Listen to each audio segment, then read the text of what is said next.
नर्मदे हर अपने इस अभियान में आज हैं हम शुभम सोहनी जी के साथ। युवा ऊर्जावान नेतृत्व है। नारमदी ब्राह्मण समाज को बहुत ऊंचाइयों पर देखना चाहता है। भारतीय जनता पार्टी से जुड़ा हुआ है। बचपन से संघ से जुड़े होने के कारण चरैवेति का सिद्धांत अपनाया हुआ है। सबको साथ में लेकर चलो, सबके साथ आगे बढ़ो, बस यही शुभम का एक सपना है। मिलते हैं शुभम के और कौन से सपने हैं, समाज को कहाँ ले जाना चाहते हैं, स्वयं को कहाँ देखते हैं शुभम से। नर्मदे हर शुभम, नर्मदे। एक बहुत छोटा सा परिचय मैंने आपका दिया है। मैं चाहता हूं कि एक विस्तृत परिचय आप अपना दें, समाज को बताएं शुभम सोहनी के बारे में, शुभम के कामों के बारे में और शुभम के ड्रीम के बारे में। नमस्कार, मैं शुभम सोहनी हूँ। मुख्यतः खंडवा जिले से हूँ, वर्तमान भोपाल पदस्थ हूँ और भारतीय जनता युवा मोर्चा में प्रदेश में सोशल मीडिया एवं आईटी का कार्यभार देख रहा हूँ। विगत में मेरे द्वारा कई संगठनों में भागीदारी एवं हिस्सेदारी है। भारत तिब्बत सहयोग मंच, अखिल भारतीय विद्यार्थी परिषद एवं बाल्यकाल से ही राष्ट्रीय स्वयंसेवक संघ से मैं जुड़ा हुआ हूँ और सामाजिक रूप से राजनीतिक रूप से मैं समाज में कार्य कर रहा हूँ। बहुत बढ़िया शुभम। बचपन से संघ से जुड़े होने के कारण एक समाज सेवा की जो भावना है आप में एक युवाओं का जोश है। युवा हो, बहुत कम उम्र है। समाज में कैसा परिवर्तन चाहते हो? युवाओं का समाज में क्या योगदान होना चाहिए? युवा समाज से दूर क्यों जा रहा है? थोड़ा सा इसके बारे में अगर आप विस्तृत बता पाएँ। देखिए, मेरा ऐसा मानना है कि जहाँ स्वार्थ होता है वहाँ परमार्थ भी होता है। तो कहीं ना कहीं आज के जीवन में स्वार्थ अत्यधिक बढ़ चुका है और उसके साथ साथ हमें युवाओं को परमार्थ की ओर भी ले जाना चाहिए, ये मेरा मानना है। और रही बात युवाओं की, तो युवाओं को ऐसा नेतृत्व अभी तक नहीं मिल पाया है जो उन्हें आगे बढ़ाए या उनकी बात रखे। अभी तक जो युवाओं समाज को लेकर अगर बात करूँ तो मैं अभी जितने भी युवा महासभा के अध्यक्ष बने हैं वो युवाओं को लेकर किसी प्रकार के मध्य प्रदेश में या किसी भी ज़िले में अभी तक कोई पहल नहीं कर पाए हैं। अध्यक्ष बनने के बाद वो सिर्फ बैठे हैं और मेरा ऐसा मानना है कि अगर आप उस पद पर हैं, उस गरिमा पर हैं, तो समाज के प्रत्येक युवा को आपका नाम, आपके बारे में और आपकी समाज की पूरी जानकारी समाज के लोगों तक पहुंचनी चाहिए। तुम्हारे इस उत्तर से बड़ा सा एक गंभीर प्रश्न निकला है जी। युवा अध्यक्षों की चर्चा की है, मतलब मन में कहीं ना कहीं युवा अध्यक्ष बनने की लालसा है? बिल्कुल भाई साहब, मैं ऐसा मानता हूं कि मध्य प्रदेश में मैं अगर भारतीय जनता युवा मोर्चा में प्रदेश में पदाधिकारी हूं और अन्य संगठनों से मैं प्रदेश का नेतृत्व कर रहा हूं, तो मुझे ऐसा लगता है कि मुझे मेरे समाज को भी आगे बढ़ाना चाहिए और मेरा समाज कहीं ना कहीं पिछड़ रहा है। क्योंकि इसका एक उदाहरण मेरे पास है। अभी फ़िलहाल में ही हमारे राजेश डोंगरे जी खंडवा से समाज के एक अच्छा चेहरा है नारमदी ब्राह्मण समाज का, और महापौर के लिए उनका टिकट फाइनल हो चुका था रात के 12 बजे तक। रात को 2 बजे खबर आती कि उनका टिकट कैंसिल हो गया और उसके बाद भी हमारा समाज एक शांतिपूर्वक चुप रहा। उसने किसी प्रकार का हल्ला या किसी प्रकार से कोई प्रयत्न नहीं करा। तो मुझे लगता है ये समाज की एक हानि है और समाज को इसमें कुछ आगे करना चाहिए। राजनीति में बहुत आगे पहुंच गए हो। राजनीति में आईटी सेल प्रभारी हो, सह प्रभारी हो और पूरे मध्य प्रदेश का काम देख रहे हो। कैसा समझते हो कि समाज में आने के बाद राजनीति में समय दे पाओगे या राजनीति से जुड़े होने के कारण बाद में समाज में समय दे पाना संभव रहेगा? मेरा मानना ऐसा है कि राजनीति और समाज दोनों एक भाग है, शरीर के अंग है जो दोनों साथ चलते हैं और राजनीति के माध्यम से मैं मेरे समाज से किस प्रकार से विकास, उन्नति और शांतिपूर्वक समाज को आगे बढ़ा सकता हूँ, ये मेरी चाह रहेगी। और समाज के माध्यम से जो राष्ट्रवाद हो रहा है, जिस प्रकार से राष्ट्रवादी पार्टियां काम कर रही, उनका समर्थन मैं करना चाहूँगा।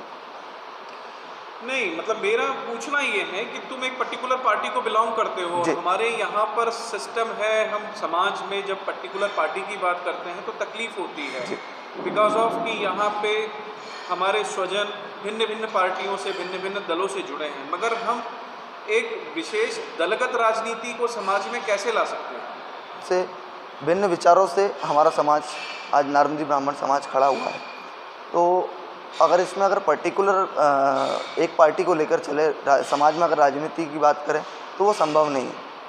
समाज में सिर्फ समाज की बातें हों। हाँ, समाज में किसी भी प्रकार से राजनीति के माध्यम से समाज का विकास हो, समाज को गति मिले, वो कार्य किया जा सकता है। बहुत बढ़िया शुभम। समाज यही चाहता है कि समाज में राजनीति नहीं हो, बल्कि राजनीति का उपयोग समाज के फायदे के लिए, समाज के उत्थान के लिए किया जाए। युवाओं को समाज से कैसे जोड़ेंगे? युवाओं को रोजगार की एक बहुत बड़ी समस्या है, एक बड़ी चिंता है हमारी समाज में भी पर्टिकुलर। हम कैसे उस चिंता को से परे होंगे? हम कैसे युवाओं को रोजगार अवेल करवाएंगे? देखिए, मेरा ऐसा मानना है, रोजगार के लिए समाज को ज़मीन पर उतरना पड़ेगा, क्योंकि अभी तक मेरा ऐसा सोचना, और जहाँ तक मैं अभी तक समाज को देखते आ रहा हूँ, मेरे पिताजी भी और मेरा परिवार भी समाज में काफ़ी वर्षों से कार्य कर रहा है। तो मैंने देखा है कि जहाँ तक कोई जयंती वगैरह रहती है, पर्व रहता है, तभी हम एकत्रित हो पाते हैं और किसी प्रकार से कार्य को सफल कर लेते हैं। परंतु जब किसी व्यक्तिगत बात आती है, युवाओं की बात आती है या रोजगार की बात आती है, तब हम समर्थन नहीं कर पाते। इसलिए नहीं कर पाते क्योंकि हमारे पास टीम नहीं है, हमारे पास नियम नहीं है, हमारे पास लक्ष्य नहीं है। हमें सबसे पहले लक्ष्य बनाना होगा कि मध्य प्रदेश में हमारे कितने युवा हैं, समाज के लोग हैं, उन सभी से संपर्क होना चाहिए। और हमारी एक वेबसाइट, सोशल मीडिया पर एक हमारी साइट हो, जिससे युवा जो चाहता है हमारे समाज का, वो हमें हम तक जानकारी पहुँचे।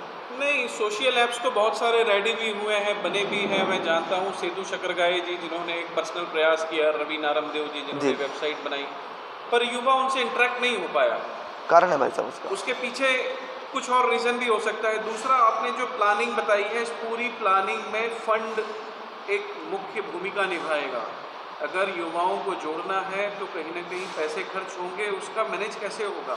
देखिए, मेरा मानना ऐसा है कि अगर आप ज़मीन पे उतरते हैं तो आर्थिक स्थिति आपकी वैसे ही मजबूत हो जाती है। अगर मैं अपनी खुद बात करूं, मैं मध्य प्रदेश की यात्रा मैंने जब दूसरी बार करी थी तो मैंने स्वयं के व्यय पे करी थी, और जब मैं उतरा जब इस यात्रा के लिए, तो आप यकीन नहीं मानेंगे, मेरे मात्र 10,000 रुपये खर्च हुए थे पूरे मध्य प्रदेश यात्रा में। बाकी राष्ट्रीय स्वयंसेवक संघ के जो साथ के पदाधिकारी थे मेरे, और जो मेरे मित्रगण थे, वो कहीं ना कहीं सहयोग करते हैं। तो स्वाभाविक सी बात है, अगर समाज के लिए मैं उतरूँगा तो समाज के लोग मेरा सहयोग करेंगे और आर्थिक स्थिति वहाँ से कहीं ना कहीं मेरी मजबूत रहेगी।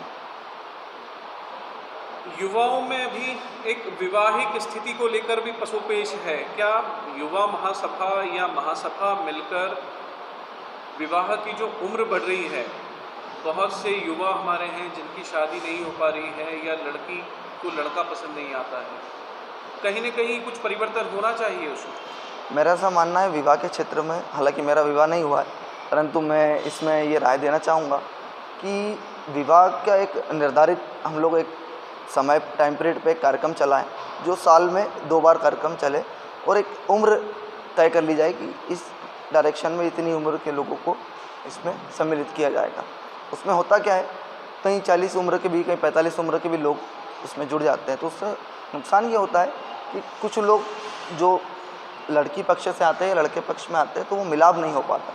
अगर हम सेम एज से रखेंगे या डिफरेंस एज में रखेंगे। नौकरी और शिक्षा ये भी एक कारण है इसमें। कैसे युवा, एक्चुअली युवा अपने आप को सेटल करने के लिए जल्दी शादी नहीं करता है, फिर उसकी उम्र बढ़ रही है जी, फिर उसके क्वालिफिकेशन के हिसाब से, उसके जॉब के हिसाब से लड़की ढूंढना, लड़की का चयन करना वो मुश्किल हो पाता है। इसलिए भी शायद कई युवा, देखिए, युवाओं की बात करूं मैं अगर रोज़गार की, तो मध्य प्रदेश में मैं ऐसा मानता हूँ कि कोई भी युवा बेरोजगार तो नहीं है। काम की कमी नहीं, काम करने वाले की आवश्यकता है बस। अथाह काम है, प्राइवेट सेक्टर में भी आजकल प्राइवेट और गवर्नमेंट में कोई अंतर रहा नहीं, प्राइवेट सेक्टर में भी कार्य है, बस ये है कि आपको थोड़ा सा प्रयत्न करने की आवश्यकता है। युवा अध्यक्ष बनने के बाद सबसे पहला काम क्या होगा? कुछ मध्य प्रदेश मैनिफेस्टो रेडी किया है आपने कि ये मेरा मैनिफेस्टो है? मेरा मैनिफेस्टो ये है कि मैं सबसे पहले अपने मध्य प्रदेश में यात्रा करूंगा और जितने समाज के लोग हैं और हर ज़िले में जाके अपने युवाओं से संवाद करूंगा, उनसे जुड़ूंगा और उनकी समस्याओं का निवारण करूंगा। जैसे अगर वो रोज़गार की बात करते हैं तो उनके ज़िले में वहाँ के उनके कलेक्टर से, वहाँ के जो स्थानीय विधायक है, सांसद है, उनसे बात कर उनकी रोज़गार की बात करूंगा। ये तुम्हारे मैनिफेस्टो का पहला पॉइंट है। इसके बाद चरण दर चरण सारी चीज़ें आगे बढ़ती जाएंगी। जी। समर्थन कैसे मिलेगा समाज का? अध्यक्ष बनने के लिए समर्थन कैसे मिलेगा? देखिए, मेरी जो युवा टीम है समाज की, और लगभग मेरे अभी 16 ज़िलों में संपर्क है। उन 16 ज़िलों से मेरे समर्थक और जो आप भी दूसरे मित्रगण। चेहरे हैं जो नर्मदा प्रखर के इस चैनल से अपने आप को युवा के प्रतिभागी के रूप में जी घोषणा हो रही है। जी पहला शिवम पगारे, जी सेकंड शुभम सोहनी। जी। कंपटीशन तगड़ा हो रहा है। नहीं वैसे मैं ऐसा मानता हूँ कि शिवम पगारे जी भी मेरे लिए बड़े भ्राता समान है, और कहीं ना कहीं मुझे उनसे प्रेरणा मिलती है। मैं देखता रहता हूँ उनके सोशल साइट्स पर, तो कहीं ना कहीं से उनसे मैं प्रेरक होता रहता हूँ। और मैं इसलिए इस पद के लिए अपनी भागीदारी बढ़ाता हूँ, क्योंकि मुझे ऐसा लगा है कि कहीं ना कहीं मुझे आगे आना चाहिए और इसका नेतृत्व करना चाहिए, क्योंकि मेरे नेतृत्व हो सकता है समाज में एक नई दिशा मिले। सामंजस्य की स्थिति अगर बनती है तो क्या होगा? सामंजस्य स्थिति बनती है भाई साहब, तो मैं समाज में अपनी बात रखूँगा कि मुझे कहीं ना कहीं स्थान दिया जाए, और जो मेरा प्रोजेक्ट जो मैंने सोच के रखा है वो उद्देश्य के ऊपर मैं चलना चाहूँगा, तो समाज उसमें समर्थन करे। फिर बहुत बढ़िया, समाज आपके समर्थन में रहेगा। मैं ऐसी समाज से, स्वजनों से अपेक्षा रखता हूँ कि सारे जितने वरिष्ठ लोग हैं आपको समर्थन दें। युवाओं के लिए या समाज के लिए चुनावी दौर है, कुछ मैसेज अगर आपको देना है, क्योंकि चुनाव के साथ साथ हम शताब्दी वर्ष भी मना रहे हैं। हमारा 100 साल समाज की महासभा के गठन का जो वर्ष है, जो कार्य है, वो भी हम कर रहे हैं। तो इस पूरे प्रोग्राम के लिए अगर आपको कोई मैसेज देना है युवाओं को, समाज को, तो दें। मेरा संदेश यही रहेगा कि माँ नर्मदा हमारी आराध्य है, तो उनकी हम स्तुति निरंतर करें, और हमारी आने वाली पीढ़ी को भी माँ नर्मदा के बारे में, हमारे समाज के बारे में जागृत करें। और रही बात युवाओं की, तो मेरे युवा साथी भगिनियों से, पूरे मध्य प्रदेश के सभी लोगों से मेरा ये निवेदन और आग्रह है कि हम सभी समाज में हिस्सेदारी बढ़ाएं। कार्यक्रम में जिस प्रकार हम सभी सम्मिलित होते हैं, उसी प्रकार समाज के प्रत्येक व्यक्ति के सुख दुख में हम साथ खड़े रहें। कोई ऐसा काम जो शुभम आपने राजनीतिक दल के लिए किया हो, और वो काम अगर समाज में किया जाए, समाज के लिए किया जाए, तो क्या कुछ फ़ायदा मिलेगा? ऐसा कोई काम है? बिल्कुल भाई साहब, मैंने मध्य प्रदेश के लगभग 17 जिलों में डिजिटल मध्य प्रदेश बनाने को लेकर यात्रा करी थी। इसमें 17 जिलों में मैंने प्रवास करा था, और वहाँ का जो युवा हैं उनको डिजिटल से जोड़ने का मैंने कार्य किया था। और निश्चित ही मैं ऐसा मानता हूँ कि अगर ये काम मैं अगर समाज के लिए अगर करूँ, तो कहीं ना कहीं युवा मेरा मुझसे जुड़ेगा, समाज से जुड़ेगा, और समाज को गति मिलेगी। बहुत बढ़िया। डिजिटल मध्य प्रदेश के साथ साथ डिजिटल समाज, जी एक अच्छा ड्रीम है, एक अच्छी सोच है। ये अगर वाकई लागू कर दी जाए तो हम डिजिटलाइजेशन का उपयोग समाज की जनगणना और बहुत सारे कार्यों में कर सकते हैं। बिल्कुल। तो बढ़िया शुभम, अच्छा लगा आपसे मिलके। अगर कोई मैसेज जाते जाते अगर आपको देना है समाज के लिए, तो आप अवश्य दें। मेरा संदेश पुनः यही रहेगा कि जो हमारे युवा साथी हैं वो बढ़ चढ़ कर हिस्सा लें, और जिस प्रकार से हम अपने परिवार के लोगों के लिए सजग रहते हैं, उसी प्रकार हम समाज के लोगों के लिए सजग रहें। हमारा एक ऐतिहासिक कार्यक्रम शताब्दी वर्ष मनाने जा रहे हैं हम लोग भोपाल में बहुत जल्द। उसकी तारीख एवं समय की घोषणा बहुत जल्द होने वाली है।